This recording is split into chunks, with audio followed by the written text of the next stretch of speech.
बिस्मिल्लाहिर्रहमानिर्रहीम। Dear students, अस्सलाम वालेकुम। उम्मीद है आप लोग खैरियत से होंगे।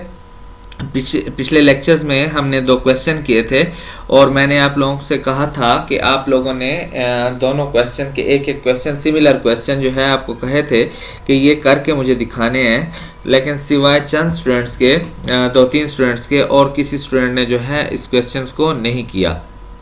तो बच्चे, पहले भी मैंने आप लोगों को कहा कि जब तक आप लोग जो है साथ में इंटरेस्ट नहीं लेंगे तो अकाउंटिंग जो है आप लोग नहीं सीख सकेंगे। जब तक आप साथ साथ प्रैक्टिस नहीं करोगे तो अकाउंटिंग का सीखना जो है वो नामुमकिन है। जब मैं क्वेश्चन करता हूं तो आप लोगों को समझ आ जाती है। जब आप लोग खुद करने बैठोगे तो फिर आपके लिए 100 प्रॉब्लम्स होंगे, ठीक है। तो इसलिए मैं कहता हूं कि जो क्वेश्चन भी हो उसको करके आप मुझे सेंड किया करें। उसमें जो गलतियां जो खामियां आपकी होंगी वो मैं आपको साथ साथ समझाऊंगा। दूसरा, हमारा कोर्स जो है ये लेंथी कोर्स है और हमारे पास टाइम शार्ट होता है, तो जब मैं सारे क्वेश्चन तो 1 बाय 1 नहीं कर सकता। कोशिश करता हूं कि जो डिफरेंट और डिफ़िकल्ट क्वेश्चन होते हैं वो मैं खुद करा देता हूं। बाकी आप लोगों ने खुद ट्राई करना होगा साथ में, तभी जाके हमारा कोर्स जो है वो कंप्लीट होगा। दूसरा, मेरी कोशिश ये है कि आप लोग सीख जाएं, क्योंकि हमारे साथ FAFSC के आए हुए स्टूडेंट्स हैं, तो मैं बहुत ही स्लो कोर्स को लेके जा रहा हूं। अदरवाइज़ जो है मैं ज़्यादा लेक्चर जो है वो आप लोगों को दे देता, लेकिन यहाँ पे ख्याल रखना होता है उन स्टूडेंट्स का जो D.Com वाले स्टूडेंट्स, तो फिर भी उनका जो है बेसिक कॉन्सेप्ट जो है वो कुछ ना कुछ बना होता है। FAFSC वालों के लिए बहुत बड़ी प्रॉब्लम होती है, जिसकी वजह से मैं बहुत ही स्लो जा रहा हूँ ताकि वो लोग सीख सकें, ठीक है।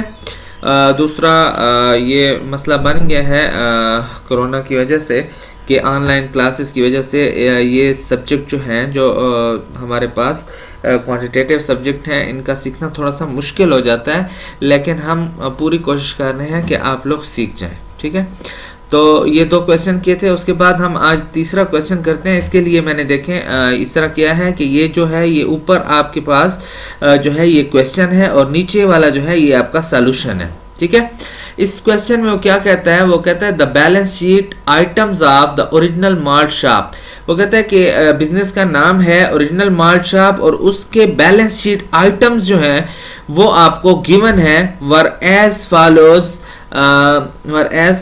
Eight close of business on September 30, 2001। वो कहता है कि सितंबर 30, 2001 पर हमारे जो बिजनेस है जिसका नाम है द ओरिजिनल माल्ट शॉप, उसके बैलेंस शीट आइटम जो है वो आपको गिवन है। और अब आपने करना क्या है, इन बैलेंस शीट आइटम को अरेंज करके आपने जो है बैलेंस शीट बनानी है। पहले तो आपको पिछले क्वेश्चंस हमने किए जिसमें आपको एक ट्रायल बैलेंस दे दिया जाता था और उससे जो है आप बैलेंस शीट बनाते थे। अब आपको बैलेंस शीट आइटम दिए हुए हैं लेकिन वो अरेंज नहीं है, ठीक है, वो तरतीब में नहीं पड़े, तो उनको जो है तरतीब दे के आपने बैलेंस शीट बनानी है।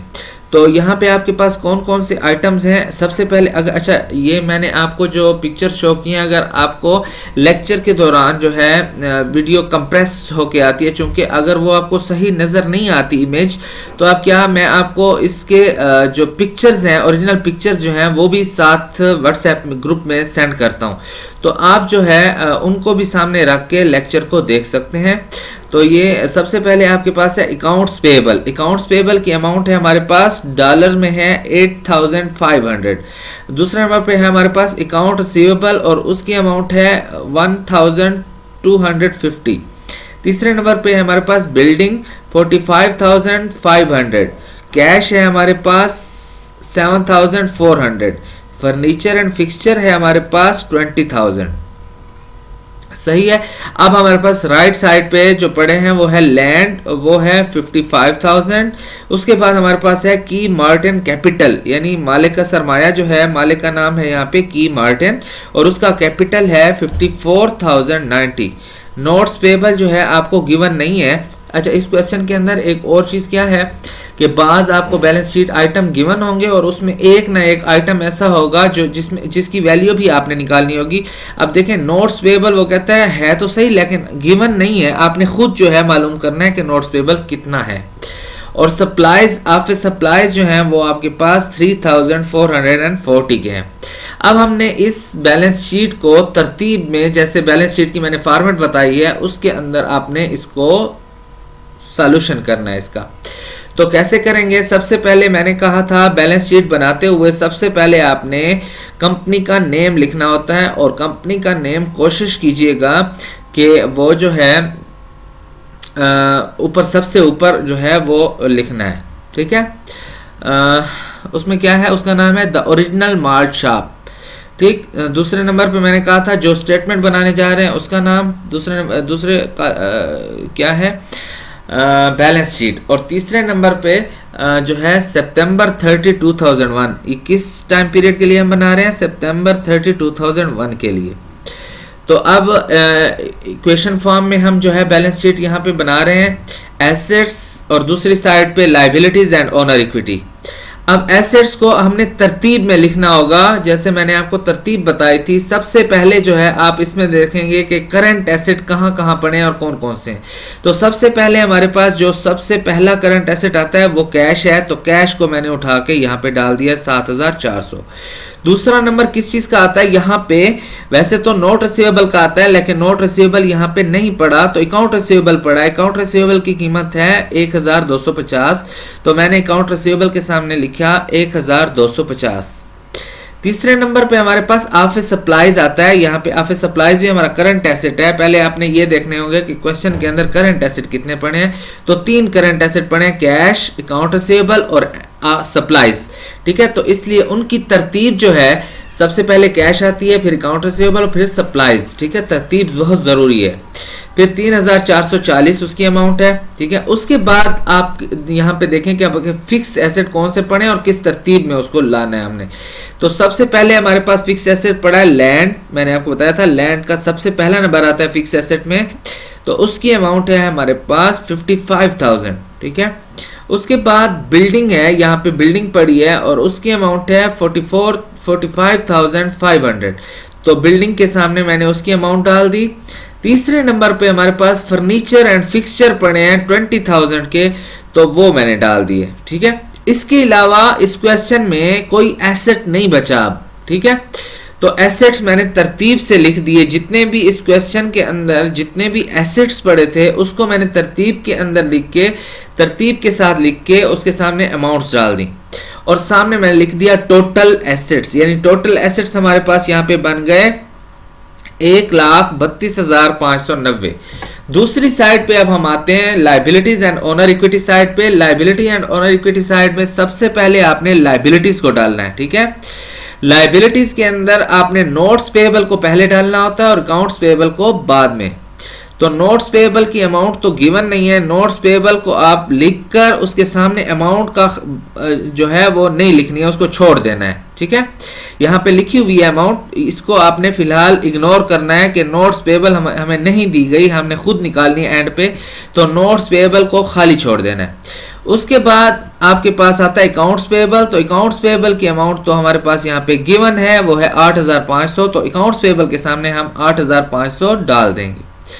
उसके बाद टोटल लायबिलिटीज का आप जो है टोटल लायबिलिटीज लिख के, और ये अमाउंट जो है ये भी आप नहीं डालेंगे क्योंकि आपको अभी तक नोट्स पेएबल का पता नहीं है, ठीक है। ये आपको गिवन नहीं है 70,000, ये हमने खुद निकालनी है। तो टोटल लायबिलिटीज के सामने भी आपने ब्लैंक छोड़ देनी है जगह, और फिर आपने आ जाना ओनर्स इक्विटी पे। ओनर्स इक्विटी पे हमारे पास यहाँ पे ओनर इक्विटी में ड्राइंग वगैरह नहीं दिया हुआ, सिर्फ कैपिटल गिवन है हमारे पास, तो कैपिटल के सामने 54,000 यानी 54,090 हमने लिख देना है सामने, ठीक है।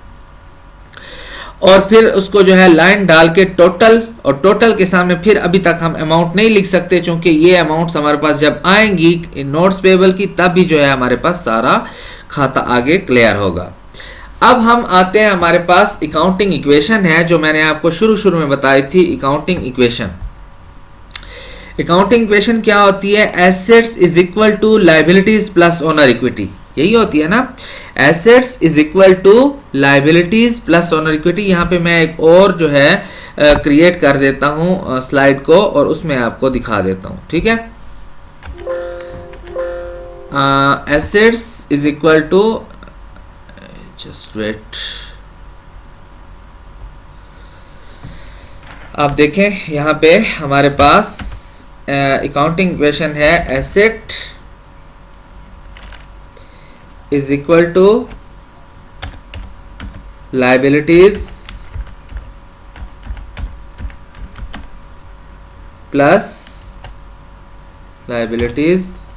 Plus owner equity.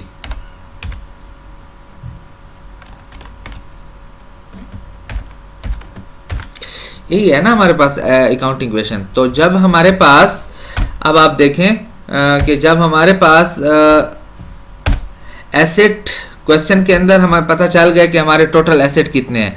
Total asset है हमारे पास 1,32,590। ठीक है, तो एसेट के नीचे हम क्या लिख देते हैं, 1,32,590, यही बनते हैं ना, 1,32,590 हमारे पास एसेट है। ठीक है, लाइबिलिटीज हमें मालूम नहीं है क्वेश्चन के अंदर। ठीक है, अभी तक हमारे पास चूंकि नोट्स पेबल नहीं है तो हमारे पास लाइबिलिटीज जो है वो मालूम नहीं है। और ऑनर इक्विटी यानी कैपिटल हमारे पास मौजूद है, वो कितना है, 54,090।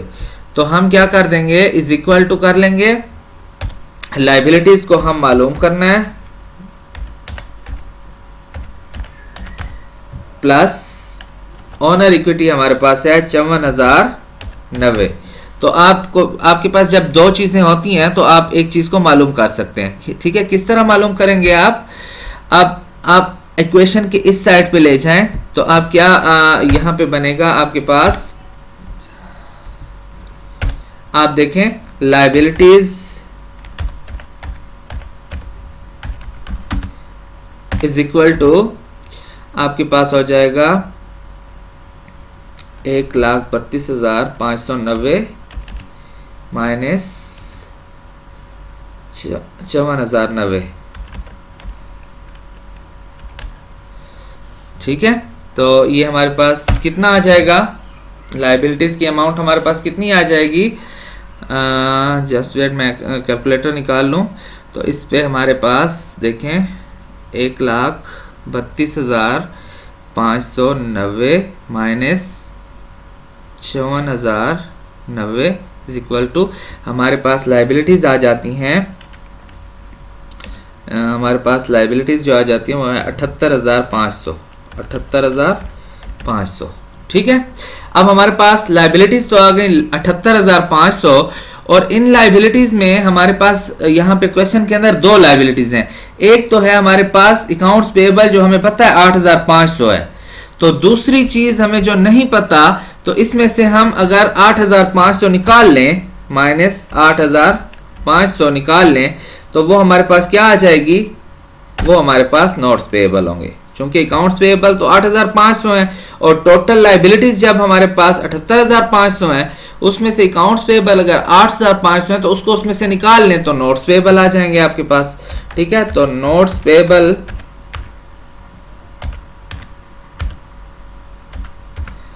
कितना आ जाएगा आपके पास, 70,000। ठीक है, 78,500 माइनस 8,500, तो आपके पास ये आ जाएंगे 70,000। ठीक है, ये हमारे पास होती है, ये जो आपने की है, ये हमारे पास होती है एडिशनल कैलकुलेशन, इसको बोलते हैं हम एडिशनल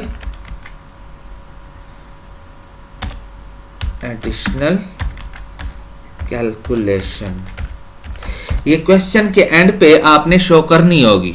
ठीक है, ये क्वेश्चन के एंड पे आपने ये एडिशनल कैलकुलेशन शो करनी होगी कि नोट्स पेएबल हमारे पास कैसे आया। ठीक है, आप सबसे पहले लिखेंगे अकॉर्डिंग टू, ये एडिशनल कैलकुलेशन लिख के आप लिखेंगे अकॉर्डिंग टू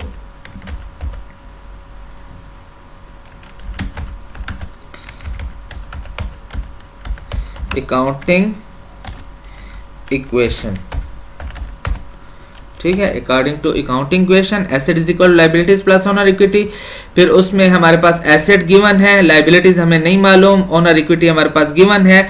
तो हम लाइबिलिटीज जो है वो उसको माइनस करके निकाल लेंगे, तो वो आती है 78,500। उसमें से हम अकाउंट्स पेबल जब निकालते हैं तो हमारे पास नोट्स पेबल आ जाते हैं। ठीक है, तो ये 70,000 आप यहां आके डाल देंगे। ठीक है, अच्छा कोशिश करें कि यहां नोट्स पेबल के सामने ब्रैकेट में लिख दें सी एडिशनल कैलकुलेशन। ठीक है, एग्जामिनर के लिए आसानी हो जाती है कि इसने कहां से ये 70,000 इसको पता चला, तो इसमें ब्रैकेट छोटे से पैरेंथेसिस डाल दें और उसके अंदर लिख लें सी एडिशनल कैलकुलेशन, कि मैंने जो एडिशनल कैलकुलेशन जैसे यहां पे की हुई है, ठीक है, यहां से हमारे पास आया 70,000। ठीक है, तो 70,000 प्लस, तो यहां पे अब आप टोटल लाइबिलिटीज भी डाल सकते हैं और फिर आप जो है इस टोटल लाइबिलिटीज को ओनर इक्विटी में प्लस करके, और total liabilities and owner equity जो है वो आपकी 1,32,590 जो है, देखें दोनों साइडें आपकी सेम आ गई। ठीक है, दोनों साइडें जब आपकी सेम आई तो आपका क्वेश्चन सही हो गया। ठीक है, तो इस तरीके से कुछ और क्वेश्चंस भी हैं। ठीक है, इस तरीके से कुछ और क्वेश्चंस भी हैं जिनमें जो है हमारे पास जो है किसी क्वेश्चन के अंदर कैश नहीं होगी आपके पास, बाकी सारे एसेट्स होंगे, कैश नहीं होगी। तो आप उसमें क्या करेंगे कि आप क्या करेंगे, उसी तरह अकाउंटिंग इक्वेशन के थ्रू आप एसेट जो है वो मालूम कर लेंगे टोटल। जब आपके पास टोटल एसेट आ जाएंगे, फॉर एग्जांपल इस क्वेश्चन के अंदर आप देखें कि आपके पास कैश नहीं गिवन है फॉर एग्जांपल, तो आपके पास लायबिलिटीज और ओनर इक्विटी अगर गिवन है तो आप टोटल एसेट मालूम कर सकते हैं। जब आपके पास टोटल एसेट आ गए और उसमें से कैश नहीं है, तो आप इन सारे एसेट्स को क्या कर देंगे, इन सारे एसेट्स को टोटल करके इस टोटल एसेट से माइनस करेंगे तो कैश की कीमत आ जाएगी आपके पास। ठीक है, इस तरीके से अगर अकाउंट रिसीवेबल नहीं है तो फिर आप टोटल एसेट्स में से बाकी तमाम एसेट्स को माइनस करेंगे तो आपके पास अकाउंट रिसीवेबल आ जाएगी। इस तरह कुछ क्वेश्चन ऐसे होंगे जिनके अंदर कैपिटल गिवन नहीं होगा। ठीक है, तो आपके पास जब एसेट होंगे, लायबिलिटीज होंगे, तो आप कैपिटल जो है वो मालूम कर सकते हैं अकॉर्डिंग टू अकाउंटिंग इक्वेशन से। ठीक है, तो इस किस्म के क्वेश्चंस हैं जो फिर मैं आपको जो है जब ये लेक्चर आपके लिए डालूंगा व्हाट्सएप ग्रुप में, तो आपको जो है एक दो क्वेश्चन जो हैं वो साथ में कहूंगा कि ये क्वेश्चन आपने सेम उसी तरीके से हैं वो करने हैं। तो काइंडली आप लोगों ने जो है उसको कोशिश करना है कि वो क्वेश्चन जो है मुझे करके देने हैं। ठीक है, अब देखें बुक के अंदर क्वेश्चन, इसके आगे वाला जो क्वेश्चन है ये है हमारे पास प्रॉब्लम, ये हमारे पास है प्रॉब्लम 2.8। ठीक है, इससे पहले वाला जो प्रॉब्लम है 2.7 वो सेम इसी तरीके से है, उसके अंदर जो है कोई और चीज़ गिवन नहीं है और इस तरीके से आपने जो है बैलेंस शीट बना के देनी है मुझे। ठीक है, इंशाल्लाह उम्मीद है आप लोगों को समझ आई होगी। और चैप्टर 2 में वही चीज़ है जो चैप्टर 3 में हमने पढ़ी है, लेकिन थोड़ी सी चेंजेस हैं, इसलिए मैं दोबारा जो है उनको करा रहा हूँ कि अगर पेपर में इस किस्म के क्वेश्चन आए तो फिर आप लोग ये ना कहें कि सर इनकी हमें समझ नहीं आई थी। तो और दूसरा, पेपर्स भी आप लोगों के इस महीने के एंड तक हमारी क्लासेस होंगी और फिर जो है नेक्स्ट मंथ के शुरू में हम कोई जो है तरीका बना रहे हैं जिससे आप लोगों को जो है कुछ रूल्स जो है वो बता देंगे और उस जो है हिदायत आपको जारी कर देंगे और उस हिदायत के अंदर जो है आपने पेपर्स जो है ऑनलाइन वो देने होंगे। ठीक है, अब वो जो है आपको तरीका बता दिया जाएगा बाद में। तो फिर आप लोगों की तैयारी होगी, साथ साथ क्वेश्चन आपने किए होंगे, पढ़े होंगे, तभी आप जाके कर सकेंगे, अदरवाइज आप लोगों के लिए प्रॉब्लम होगा। ठीक है, अल्लाह आपका हामी और नासर हो। अल्लाह हाफिज़।